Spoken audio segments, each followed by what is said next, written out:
One income family? No problem. We save thousands, and here are the top tips that I have for you also to save thousands in your family budget and even making some money. Yes, I'm about to share my secrets, the ways that I and my family, me and my family, that would be the correct grammar, save thousands. This is not clickbait. There's so many tips in this video. This is a good investment of your time. Get it? Investment of your time. Because this is the very first video on this financial channel. Hi, by the way, my name is Ina. I am the lady behind Feminine Finance.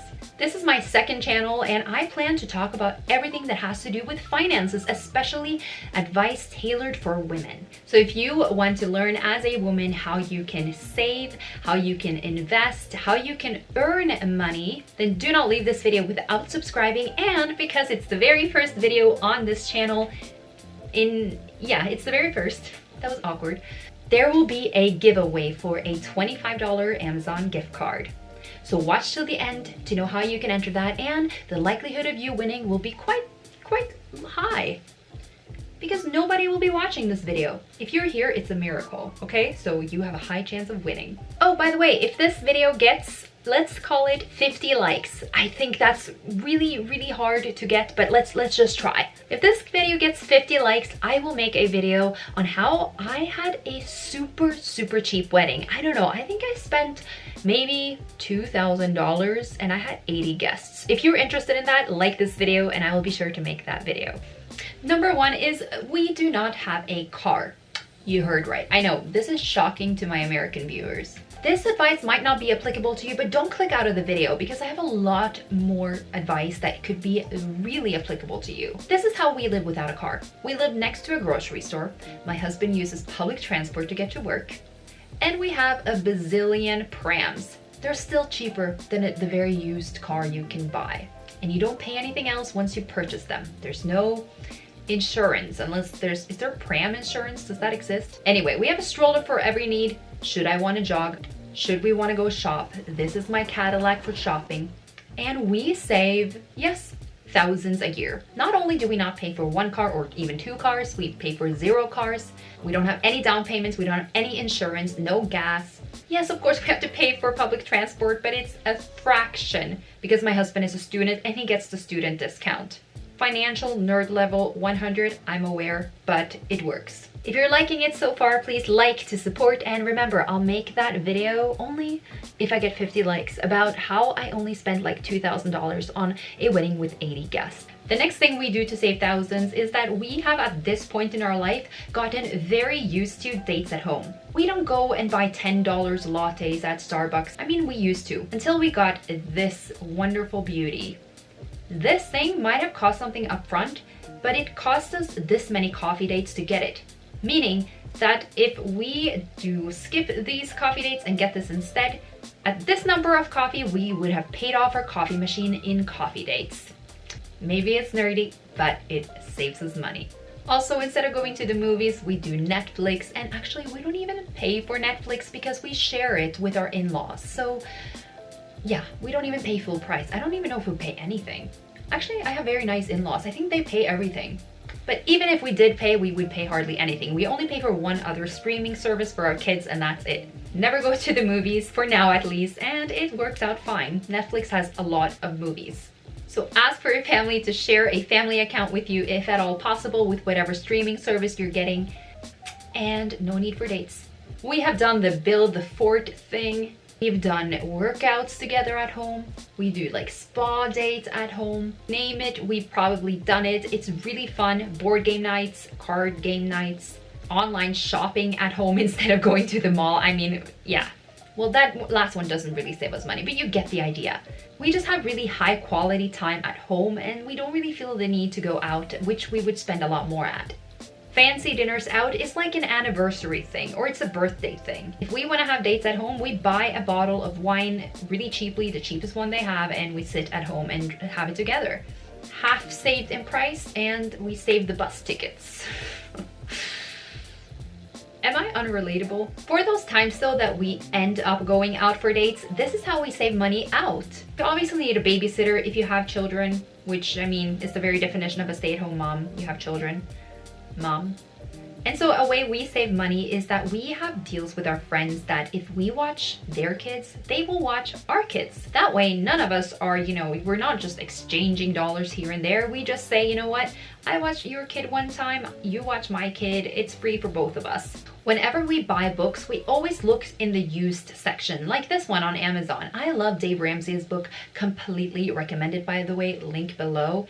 Life-changing stuff, okay? It's about personal finance, if you didn't gather from the context of this video. But when we buy books on Amazon, going to the used section, we found amazing deals. We get the exact same book. Some of them hardly have any marks in them, but even if they do, I mean, I save $7 on just reading, some marks here and there.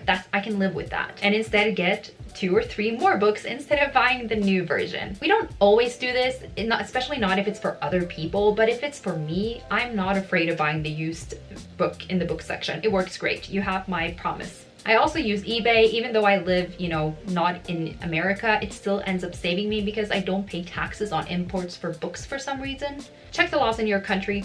And a lot of times the Kindle versions of books are cheaper. Or if you look between like Amazon and then other, book sites, sometimes e-versions or ebook versions are cheaper on other sites than Amazon, like on the publisher site or whatever. But my favorite is used books. Another way we save a lot of money is that if we're ever signing up for a service, let's say we're signing up for a VPN, or we're, getting another domain or Wix website, or we're buying something at a well-known chain store, we always search up discount code and whatever name of that business that we're signing up for a subscription with is on YouTube. And then we look at the most recent videos, and often there will be a discount code. We will often search up the name. Let's say we're looking for a subscription in Dashlane. We want to remember our password, so we want to sign up for Dashlane. Then we go to YouTube, we write Dashlane and then coupon code. And often a lot of videos will pop up and we'll just find the ones with the highest percentage off and we'll use that. Especially look for the recent videos. Those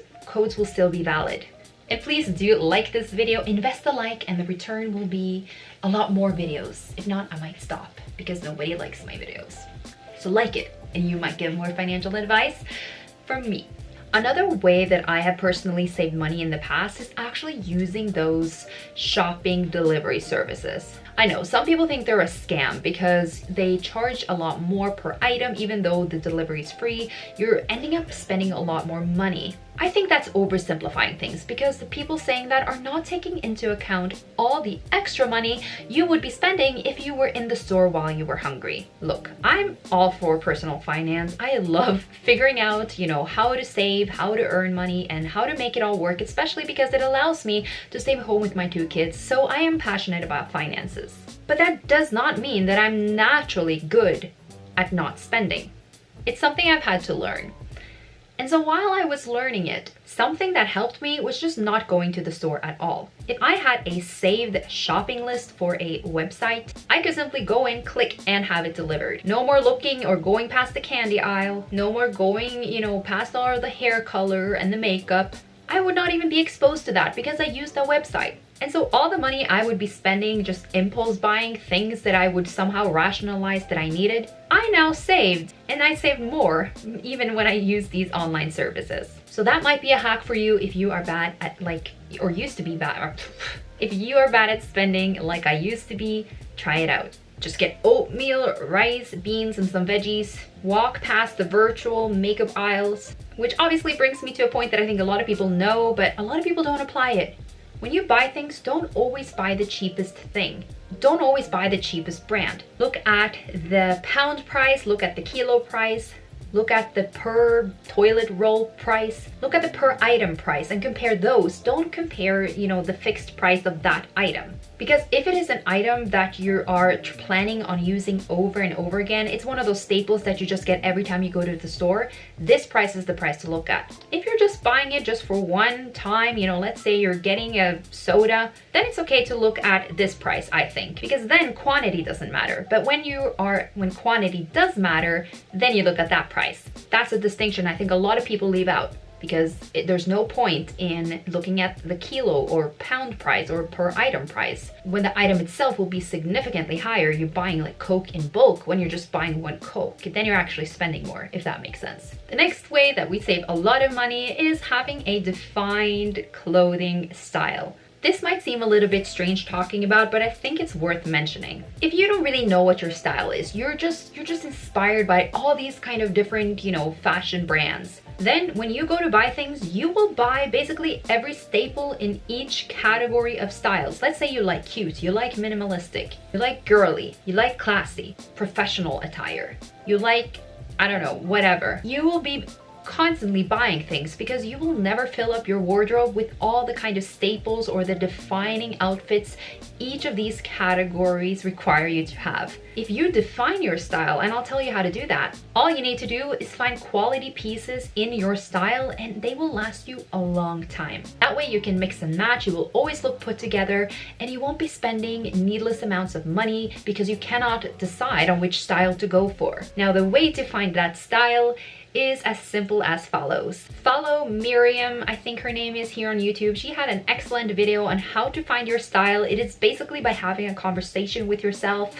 It sounds weird, but it really was effective for me, and so I would try to do that if I were you. Another way we save a lot of money as a one-income family is paying down debt. Now, my husband and I have never had credit card debt. We've never had bad debt. The only debt that both of us has actually had has been student debt. And the student debt interest is somewhere between 2 and 3%, which is very low. And a lot of times I've actually even gotten my interest off because of some like small print things in my contract with the bank. That might not be applicable to you, but the point is the only debt we really had is student debt. But for most people, paying down debt will save you a lot of money. The reason I say for most people is a little bit more complicated, so I'll save that for another video. But basically, each day you are keeping your loan, you are gathering up a lot of interest that you have to pay the bank simply for owning that loan.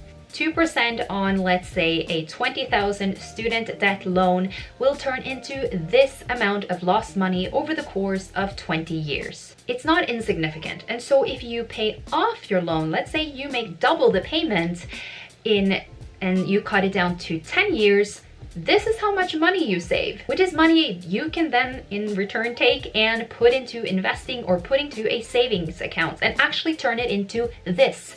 Yes, some boring math, but basically the point is if you can cut down the payment time, the duration of your loan, you can save a lot of money. Another way we save a lot of money is we move our money.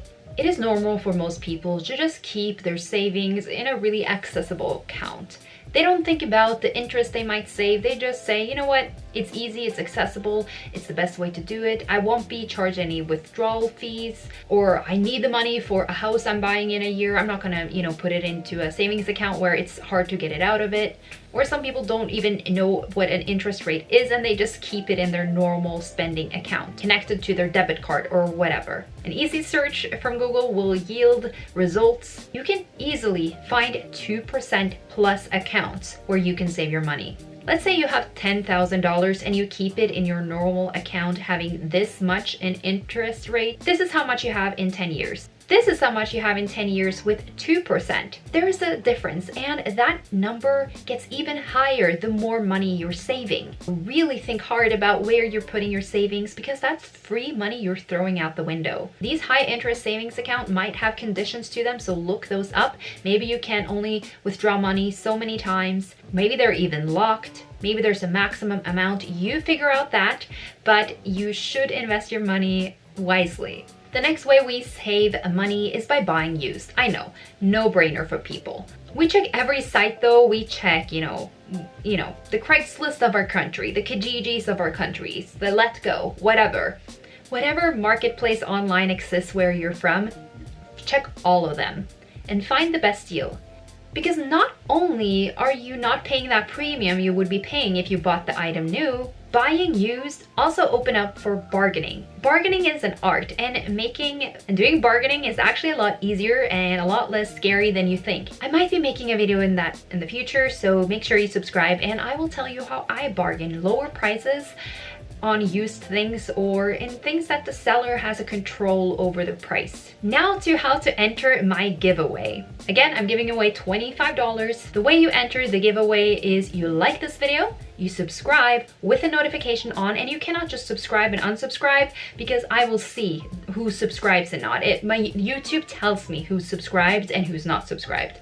So you need to be subscribed still. A week from now, I will announce about a week from now or a little bit more who won this contest. And if you want to have one more entry, follow my Instagram. And if you want one more entry, so making it 3 entries, follow my Twitter account, thus making it 3 times more likely you'll win. But you can just attend by just liking, subscribing, and clicking the notification bell button, and then commenting, which I forgot, commenting that you entered, and tell me your best financial tip. $25, you have a very high chance of winning because you are gonna be one of the few people making it to this portion of the video. There's nothing in the description. People won't be able to search up this giveaway. So you have a unique chance here to actually win those $25. Use it on whatever you want, on whatever Amazon in the world you want. If you're from the UK, let's do amazon.co.uk. I don't care, you win it regardless where you're from the Amazon store that you want.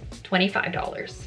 All right, I hope you have thoroughly enjoyed today's video. Subscribe for personal finance advice tailored for you as a woman. Men are welcome to, though, of course. I mean, you can be interested in finances and be a man too. It's just that here on Feminine Finance, we talk specifically to women. Whether you're a stay-at-home mom, or a single gal, or you just want to learn how to use your money better. That was it. Until next time, bye!